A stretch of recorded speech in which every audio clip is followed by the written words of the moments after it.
Sounds good. Hello. Something. Sounds good. Something. All right. Now, our world, Galarian. We start in the month of Clistril, the 23rd specifically of Clistril, but not at 12:03 because that'd be kind of early. We're gonna go around 6 o'clock. It is getting towards the evening time. All of you have been brought to the nation of Brevoy, to the town of Restov, for various means, either through wealth, power, just traveling through the countryside, a destination maybe unknown or known to you. Either way, all of you have answered a singular thing, and that is a call for heroes given out by Lady Jamandi Aldori, a sword lord of Rostov, or Brevoy, and a very influential individual, a noble, with a very, very good prowess on the swordwork of their blades. Now, the reason for the Call of Heroes to you is not really known, but as rumor always circulates within the world, Brevois sits to the northern part of the River Kingdoms, most notably the Stolen Lands. And the Stolen Lands more known because it is a place where many individuals have tried to set forth a stake, a holding, a name for themselves, but pretty much everyone has failed for whatever reason. Now, this could be the reason for the Call of Heroes, or it could be something else. Perhaps the banditry that has gotten a little out of hand as of late, or other reasons. But all of you are essentially new in the realm of adventurers. You've had a history, you've had a past, but whatever means that past did has brought you here to a dark sky lit by the occasional streak of thunder and lightning, the booming noise. Rain patters down along the ground amongst your clothing, amongst yourselves. Some of you have robes, pull it tighter amongst yourselves to stave off the cold. You have been traveling down a cobblestone path towards the impressive hilltop manor of Jamandi Aldori. It is crossed by oak trees, regal in nature, manicured hedges, and you go for about a mile down this path, past a two-story guard barracks, the stables, dozens of cottages for the servants and the families, and you are brought forth. Before you, as you're moving up, you saw the couple of individuals, other people you can see by the way they carry themselves, the way they walk, adventurers themselves, because adventurers have a bit of a swagger in the way they move. They're above the common folk, the rabble, the commoners of the world. You are something special. Now, where that's going to lead, where your life is going to lead, is still to be determined for most individuals. For you, that is as well. Looking behind you, all of you probably didn't gather here together or even move together. Some of you might know each other, most of you probably do not. But you have essentially been the last group of adventurers, of heroes, of people moving towards the manor. And you look behind you, there's no one else. Now, it's not to say there might be latecomers, or even in the morning, people that didn't arrive here during this day, but this is the day for the call. And you see each other. Perhaps talk amongst you has been crossed, perhaps not.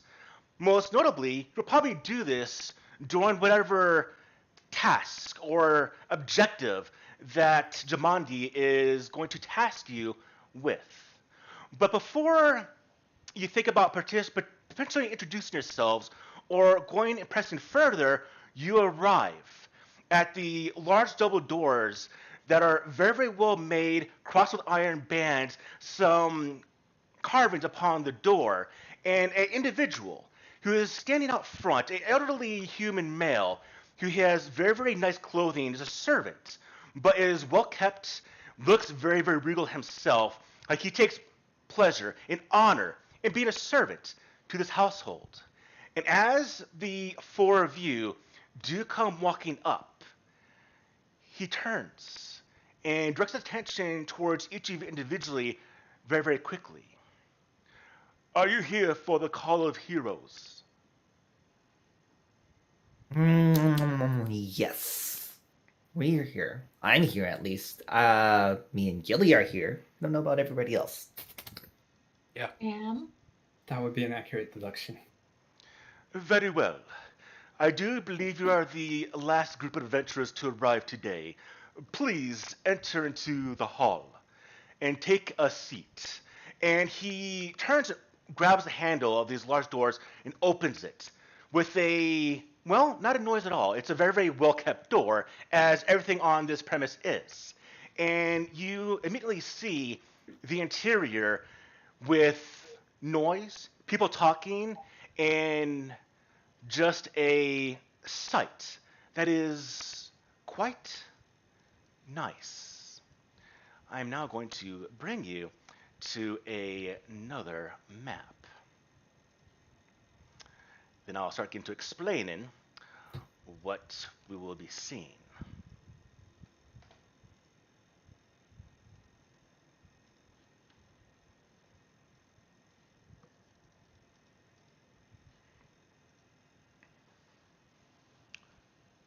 Do all of you see the map? Yeah. Yep. All right. The servant does walk in and he motions towards the nearest table to the left. That has a number of seats available for the group of you.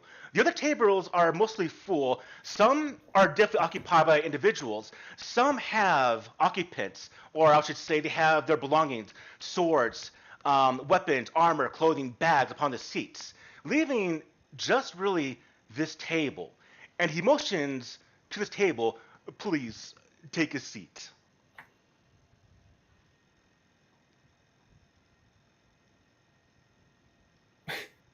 Really probably has to go a bit up. It's probably not designed for smaller folk. Like onto the bench. They probably, to accommodate the halflings, the gnomes, and the small folk, they probably have potentially little stools that go on the seats to allow them to be able to be on head-talking height with the other individuals. How thoughtful. Look, Gilly. Booster seats.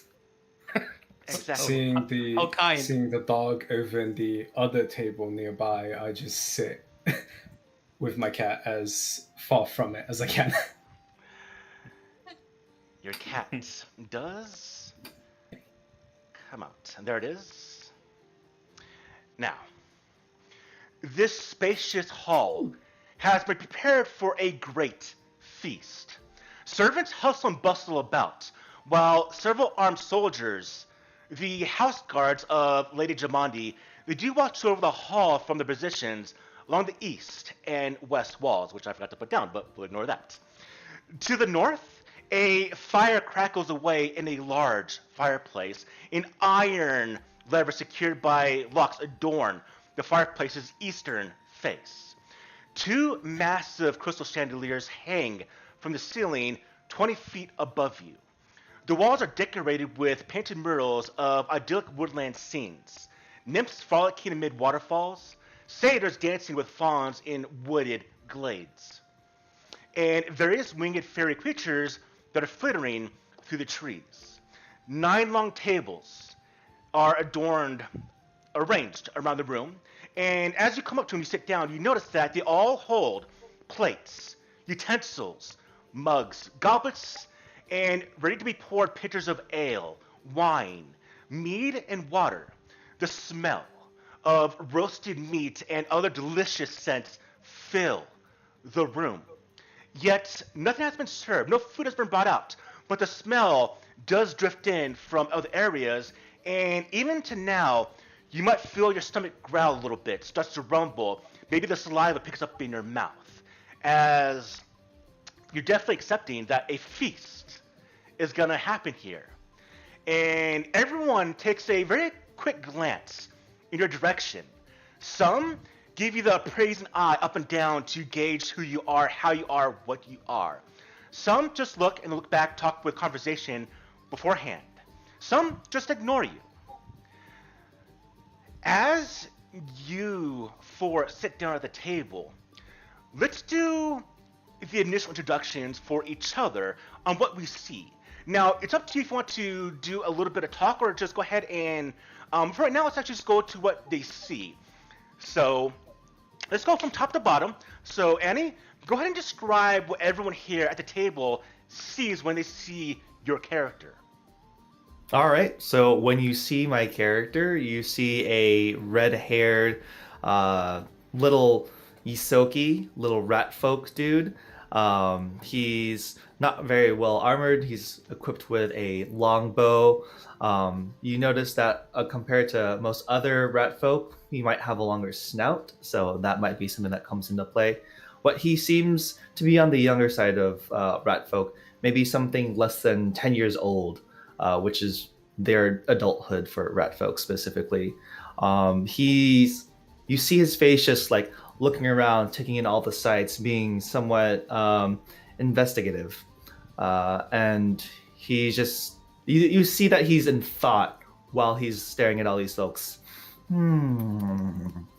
This place seems very opulent. Fantastic. Andrew, you next, please. Okay. All right. You see Urifiel, a tall,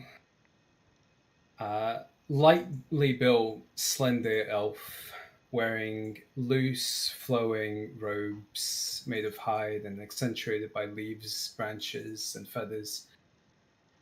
Shoulder length, luxuriant auburn hair, fair skin, blood red pupils. They're taking in all of the smells, the sounds, and just kind of breathing in the atmosphere, just looking very relaxed, stroking the cat that sits on their lap, which is seemingly a lot more alert, just looking about, getting an eyeful of everyone. Cat with a very dark coat and eerily glowing eyes. Fantastic. Speaking of cats. I like it. George, you next, please. You see Gilly, a halfling woman. She's also distracted by the cat. A halfling woman, maybe in her mid-20s. She has like dark brown hair that's a bit wild, and she has some freckles. And going up to the palace, to the hall, she was a bit serious on her face, but now it's just her mouth is open. She's looking around and being basically stunned by the opulence, for her at least.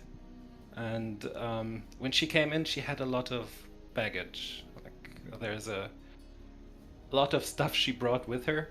I think the other adventurers probably have something with them, but you see, Yes. it's a lot, and it's super.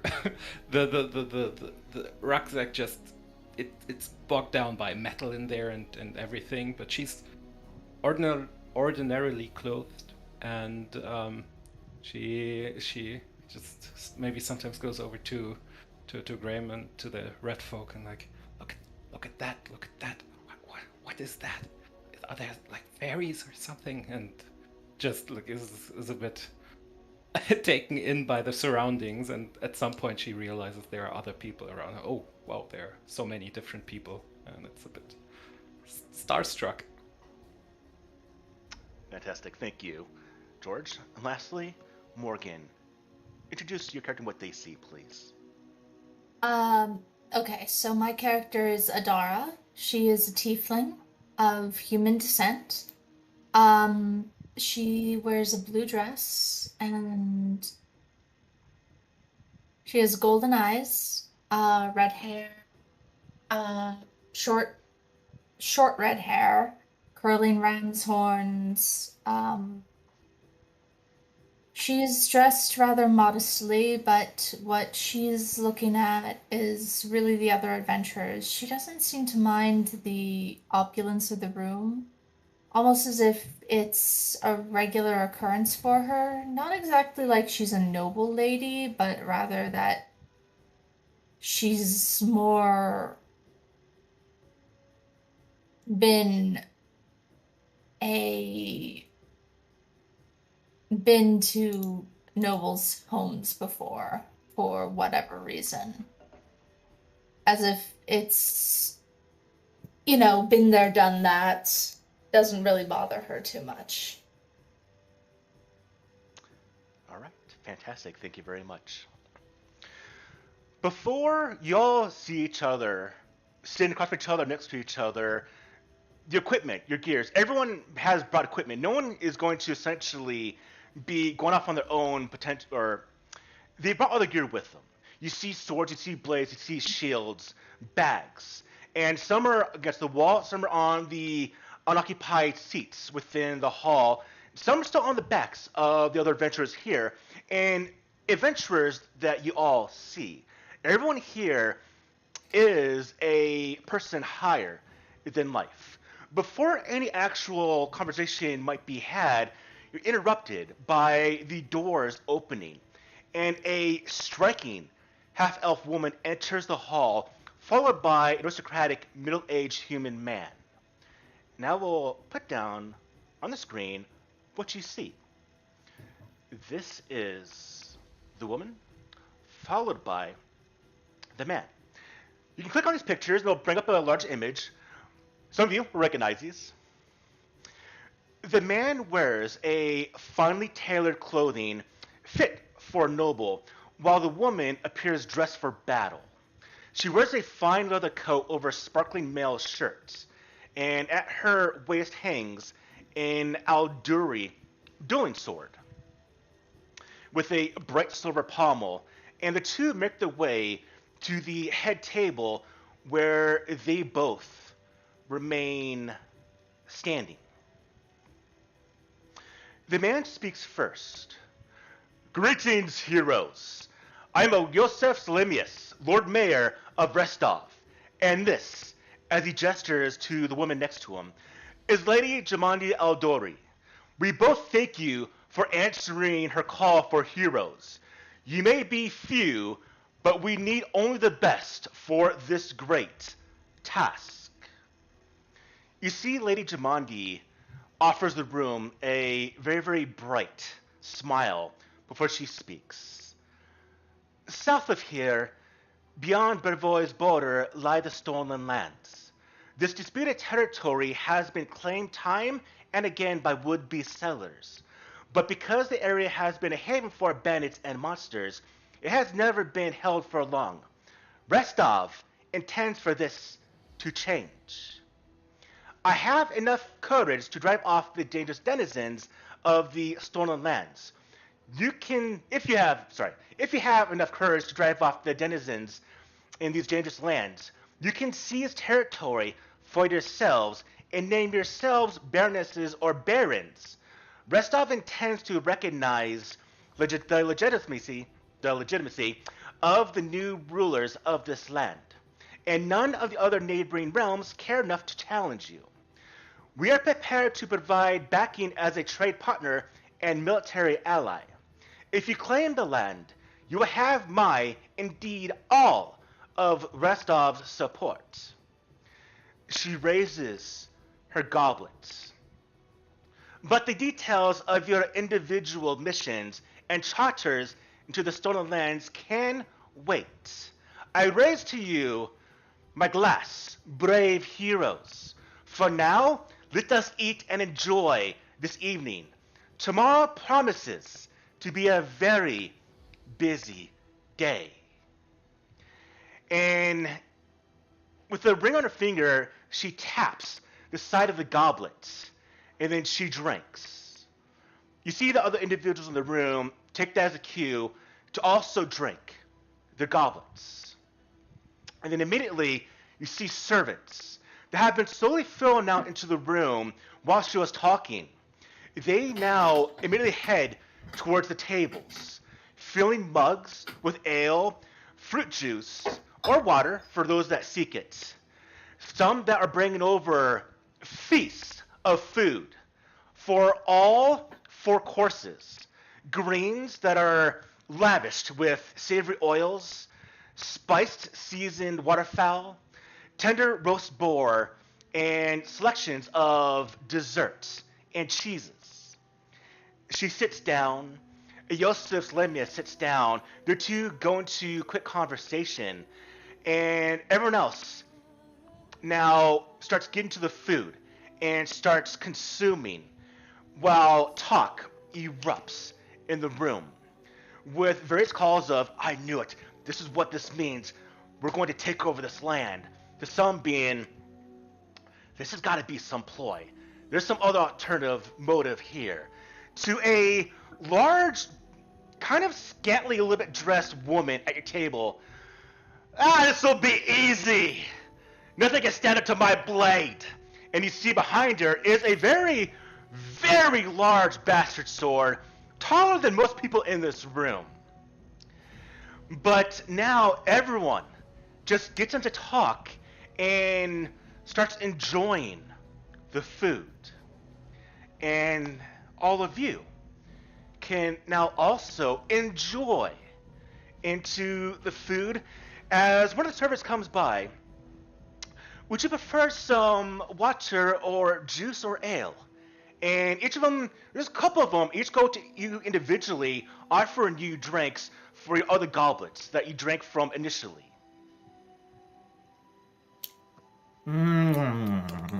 I'd like some juice, please. I'm not old enough yet to drink.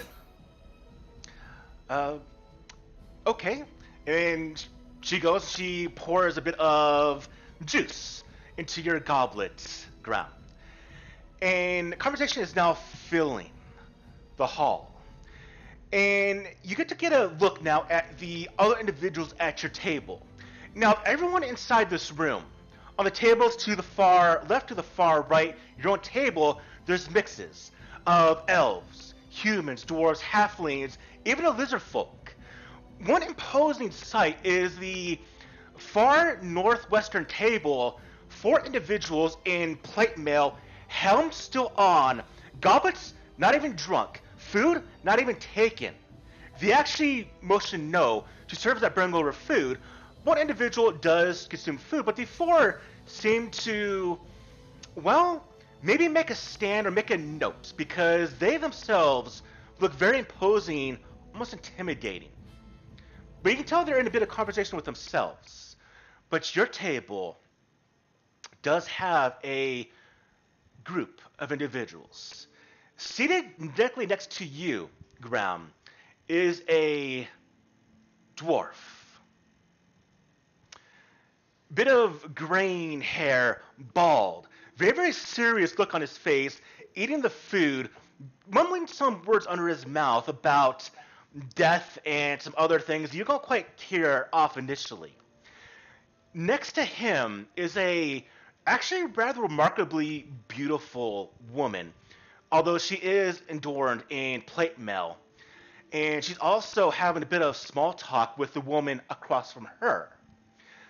But the individual sitting next to the beautiful woman, a gnome, who is giving everyone a bit of a look of maybe disdain or arrogance as he looks. And also he's talking with the individual across from him, who is someone that also carries a dueling sword at his side. And is having a bit of talk with this gnome, although looking a little annoyed. Sitting next to him is that woman that boasted about this being easy, that's a little bit dressed, not really for about you expect, but those of you that have seen a barbarian before knows they don't really care about armor, because they can just plow through anything they so damn wish. Next to her, another individual, rather quiet, very clearly an elf. Behind her, a enormously large scythe, just on the ground next to her. And then the one who is beaming a huge smile, book in hand, looking at all of you in turn. A halfling. With just a bit of splotches of ink on her face, on her hand, on her book, as she's just jotting down, maybe even um, doing a diagram or of a sketch of a couple of you. He does pay attention to each of you individually. But these are the individuals at your table, while the talk has now just been overconsumed with food, each other, that they're seeing right now, and what this whole task and this endeavor might lead to. The question for all of you: what would you like to do?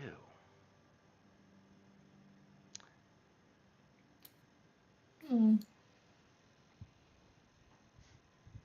think that I would like to talk to the halfling. You turn your attention towards the halfling. She sees you, Adara. Hello! My name is Lindsay. How are you? I'm doing all right. My name is Adara. Nice to meet you, Adara. Why, what do you think about so many people, so many adventurers, so many heroes gathered in one place? It's just so exciting. And she kind of just rambles on. I think it is too. To be honest, I've only recently taken up the adventuring trade. I was a singer before this. Well, then we have great minds. I'm a bit of a poet and a writer, and, well, I'm actually wanted to write down just the tales and the adventures of adventurers, and, well, you're also an artist, and it's so nice to meet you, Adara. It's nice to have like-minded individuals around here. It's nice to Quite have the chicken, like-minded. little one. Isn't she? Really quickly, Adara, I want you to go ahead and give me a diplomacy roll. First roll of the game. Be done All right. by Adara. And that is a blind GM roll, correct? No, open roll. Oh. 21. I like it. I like it. As you're talking to her, she's taken in your talk very, very well, and she is eagerly, and she is just watching, taking on every word. And as you're talking to her, she's starting to write down jots in her journal. Now, what we're doing here, we're going to go a little bit above table. We're doing initial impressions. We're doing, for those of you that might know, the influence mechanic, where we're building how well these 7 people at this table are going to perceive you initially at the start of this game. It's how well you greet yourself, you talk to them. Now, who here, raise of hands, have done or know of the influence mechanic of Pathfinder 2? A little bit. Okay. So here's how I want to do this. A bit of RP that we saw went a little bit between me and Morgan, but there essentially is 2 actions we do here while we have the roleplay continue on. The first one is trying to influence, trying to gain a bit of a favor, trying to get a bit of a rapport with one of these individuals. The second one is to kind of listen in and kind of perceive how they are, what they're talking about, to find something they are interested in, maybe something they dislike, or a topic that they are very, very excited about. And this will give you information on how to talk to them in a more influential way. Now, to know what these actions are, because this is going to happen during this feast right now, with this table and these 7 individuals, everyone, press C, go to your character sheet. At your character sheet, go to the Actions tab, which is the second button at the top, and then under the Actions tab, go to Exploration. You will see under Actions, Influence, and Discover. You can extend those, read what they say, but this is essentially a expanded, complex skill check. You don't need to use diplomacy, use any skill you want. But if you find someone who is a general and they use warfare lore, you might get better rapport with them. You find a athletic barbarian, athletics might be showing off like your muscles or comparing the strength or the qualities of moving a large stone door besides just bashing it, might get a bit of influence with them. Now, as this feast is occurring, each of you will get one opportunity to do one of these actions over several rounds. And altogether as a whole, your group, you four, although you're not really a group right now, but you will become a group, you four right now are going to build a relationship with these individuals. So with that being said, Adara, you've already started a conversation with Lindsay, but now I want to see the other three of you, Graham, Raphael, and Gilly. Who do you like to talk to, approach, or make conversation, or just kind of observe? And I'll let you three individually go which one you want to go, but essentially what's going to happen here is the four of you are going to do a bit of RP between me, the NPCs, and them, based on what you pick and what you do. And then we're going to keep on continuing as we're essentially having a bit of an extended skill check is this feast.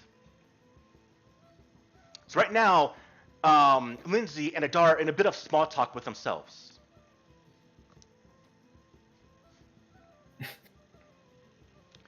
Well, for you, Graham, you get up off the table, you start walking around. And again, some people are in deep conversation with their other individual, other partners. But for you, Graham, what specifically are you doing? So Graham's gonna walk up, get around the table like you said, and just be very curious about this woman's scythe. And just notice that like it's a very strange weapon, unusual, and not like many other that he's seen before. Unusual and large, yes. And the woman next to the site that it belongs to also is unique. She is very, very pale, covered with dark clothing. You can see she has raven black hair that is very, very long. And she has no jewelry openly upon her body. But she does kind of eye the scythe and then you. Maybe seeing how well the scythe would go through you, or gauging maybe you. But she does look at you, and she does say, hello? Greetings, miss. I noticed you're quite large. Much larger. Very large. Scythe. I'm wondering, why do you wield this weapon? This is the weapon I prefer and I am most accustomed towards, and it serves me very, very well. And when enemies see this, this does bring a bit more fear than what a long sword or a great sword would do, don't you think? She Yes. seems a little actually taken aback talking to you. She seems a little bit shy at first talking to you. Instilling fear in your enemies is a great tactic. How many enemies do you have? Why are you trying to instill fear in them, though? Where have you come from that you have crossed so many enemies? I'm curious. What check do you want to use for this, Graham? Obviously, what I would say would be diplomacy. It's up to you if you have something that would maybe fit in the way you're talking.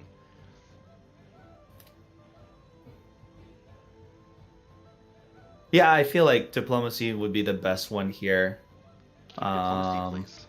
Will do.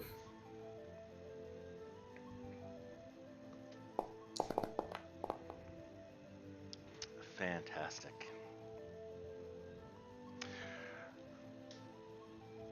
You are quite inquisitive, aren't you? I have killed many enemies that were affront to myself, but that is a matter that I really only wish to talk to individuals that I know more. What about you? You don't quite seem to have a unique capability, or do you? Unique. And she's I'm not kind of sure. staring at you now. Yeah, so Graham's like thinking to himself for a bit. Unique? No. Not too sure I would call myself unique. There's so many people in the world. I don't know how one can consider themselves unique. Just so much that could possibly overlap. but this weapon, you and your story, that seems very unique. And he'll go into like just trying to say how in general in the world just there's peculiarities stick out every now and then, and there's just something that's very interesting about them. And he'll talk more about like how he'd like to get to know her just a little bit more, just because of her uniqueness and peculiarity to him. All right. As your conversation, with this scythe-bladed woman, with Adar in conversation with this very, very happy halfling. What about the other two members of our little party? Now, you can't talk to these individuals. You can't talk to the halfling. You can't talk to the scythe woman. You don't have to go to individual ones. It's up to you how you want to. You can be two talking to one. It's up to you. I think Gilly would be maybe eyeing the other side of the table, that human with the Aldori sword at the end there. And maybe after a bit of looking and after a bit of she takes her goblet and just goes over there and just asks him, "Oh, is that one of the Aldori swords? Have you trained with them?" Well, yes, and well met. My name is Mager. It's nice to meet your acquaintance. This is an Alduri dueling sword. I am a bit knowledgeable in the art of this weapon. You are correct. You see this man. He's ruggedly handsome, and he does have a constant shadow of a beard on his jaw. And he wears a dark gray bun on his hair that's starting to, as mentioned, gray. And he has that sword that does have a bit of a crest upon the blade. It's 4 hatchets arranged around its circle on the pommel guard. And he does carry himself as a noble. And you can always tell when someone does carry themselves a little bit differently in this manner, a little more straight, a little more formal in the way they talk. He seems to be a noble himself. Gilly will probably noticing this be a bit taken aback and like, "Oh, excuse me, your lordship." Relax. Oh, okay. You don't need to approach me as... Think of me as a friendly adventurer. Well, would you raise a small toast to this endeavor we will all be probably sharing? And she raises For Bravoy, of course. And with that, some people have overheard, and they also go, "For Bravoy!" And several glasses go up as click glasses. And also goes, "Drink it." Yeah. Gilly will probably just down the whole thing. And then after that, scream again, "For Bravoy!" So you do another scream for Bravoy? Yeah. After For that. Bravoy! And this time, Lady Jamandi Aldori and even Elenius also raise their glasses. And everyone, second round, goes to drinking. Servants come by, start pouring more drinks for everyone. Wonderful. Tell me, what is your name? My name is Gilly. I've traveled from a bit farther away with the wonderful red hair over there, and she shows at Graham, gestures at Graham, and it's quite fascinating. And here, this is a beautiful mural at the wall. And she again starts being a bit taken aback. It is quite remarkable, yes. Have you many dealings with the nobles in Rostov?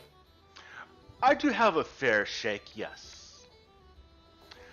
Although we are not exactly on the best of terms when it comes to my own family.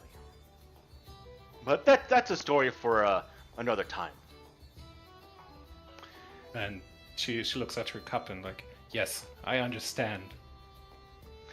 To gauge your initial interaction with Mager, what do you want to roll for your own check there, Gilly? Again, I think the obvious one would be diplomacy, but it's up to you. I think diplomacy would be best for it. By all means, go for it, please. Okay.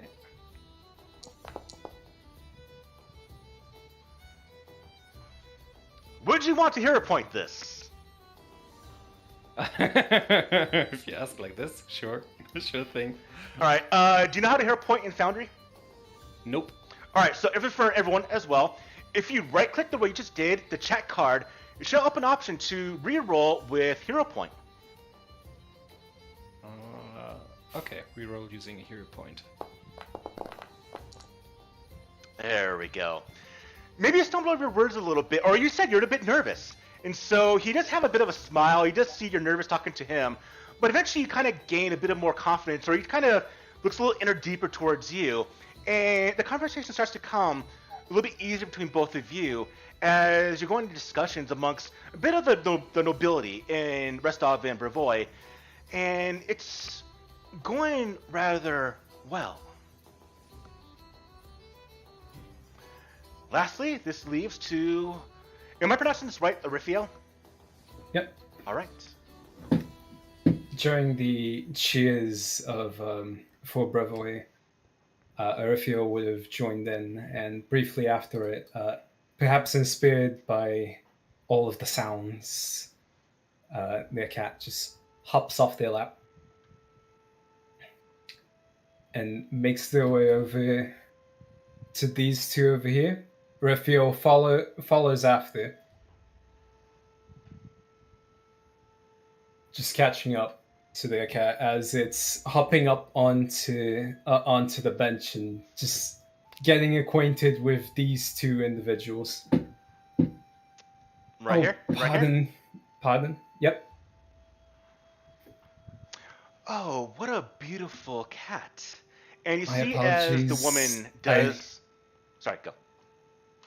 I hope Loras isn't intruding. No, of course not. What a beautiful name. As the woman does look, and she starts to stroke the cat's mane. How does Loras actually...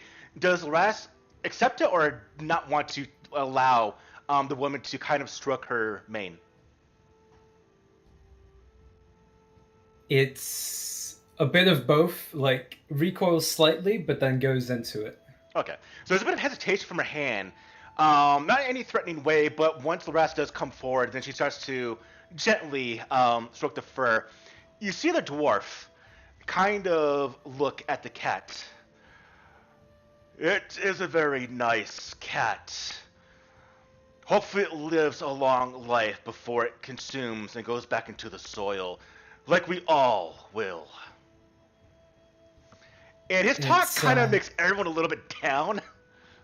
It's lived a remarkably long life thus far, believe it or not. Well, it all means Not that I that when know the of. end comes, it will come brutally. I suppose. Adara looks up at the dwarf for a second from her talk with the halfling, and just... I take it you've seen a lot of loss. This world is a loss. Everyone here is just waiting until the day we die and go back onto the earth. We're just on borrowed time. I glance around at everyone else at the table as well, see if anyone has any particular reactions to his words. You see the halfling woman, she's so bleak. You see the elvish woman that's pale, gonna just give him an eye while she's talking with Graham. The noble kind of just ignores him. You see the beautiful woman in full plate. Just has such a bleak outlook. And then you see the gnome just go, Well, he's already expecting death, so he won't be part of my kingdom. But the dwarf seems to be, that's just the way he is, it seems. He's not trying to put on a front, but he just seems to be very, very bleak and very dour. But you can tell he's actually very easy to talk to. The talk is always of very morbid of a nature of a talk. Now, curious onto you, Raphael.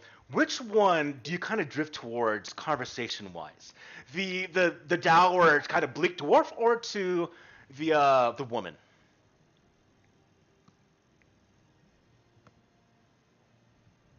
Would I be able to split my attention?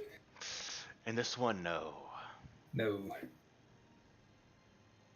You can talk with both of them, but one of them will be kind of more the focus, or maybe just because of a general interest or just the ease of nature to talk to them. One of them does kind of become easier for you to navigate towards, I should say. Probably the woman. I am not quite so forlorn for an elf just yet. So you do see the woman. She's tall, and as I mentioned, she's exceptionally beautiful. Has very, very striking blue eyes. And even though you can't see most of her body from the armor, she does have the very, very physique of a warrior. But she also carries herself kind of similar to how Mager here, does carry himself. She seems to be someone that does have a bit of a noble background, an aristocrat.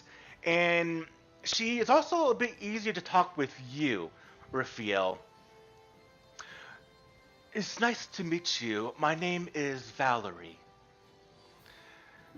What do you think Raphael, of at your these service. events? They are surprising to a degree. Though it is, I think, fortunate news that we are tackling a lot of the brigands and the like. Well, that's a noble cause, don't you think? Very Bands much are so. just a plague upon the landscape. They can be quite troublesome for many of folk, especially travelers and the like.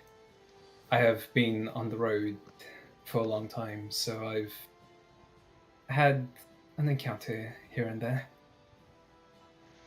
Well, you came out the best since you still walk the lands. Just barely. Well, I doubt I have as much combat experience as either of you. He has seen much loss from what I can gather, and you certainly look equipped for battle. I do have a fair amount of training, yes, but the mind is also a supreme blade in the midst of battle, as well as the abilities to do the arts of the arcane. And Oh. experience. Nothing trumps experience.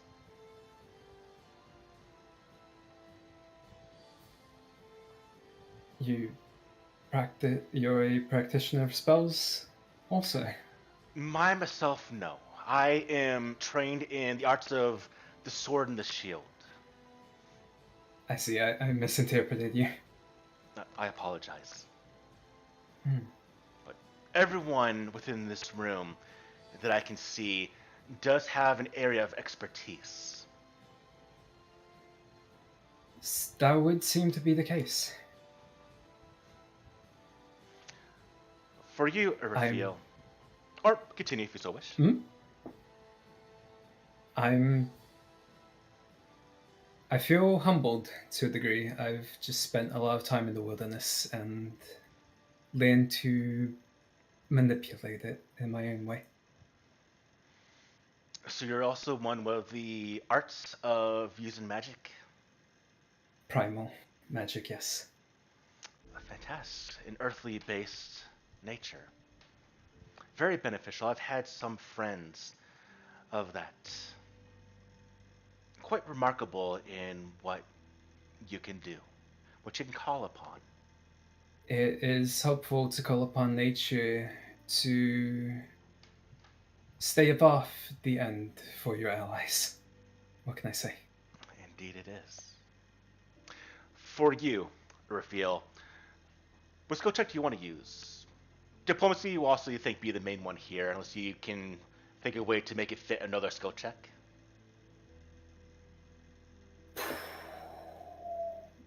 No, I think diplomacy is a fair shot. Give me diplomacy.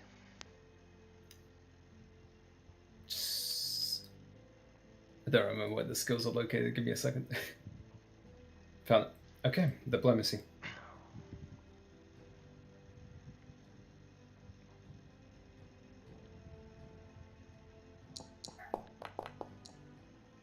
Ooh. Would you want That's to better. hero point that? Yeah, I'll do that.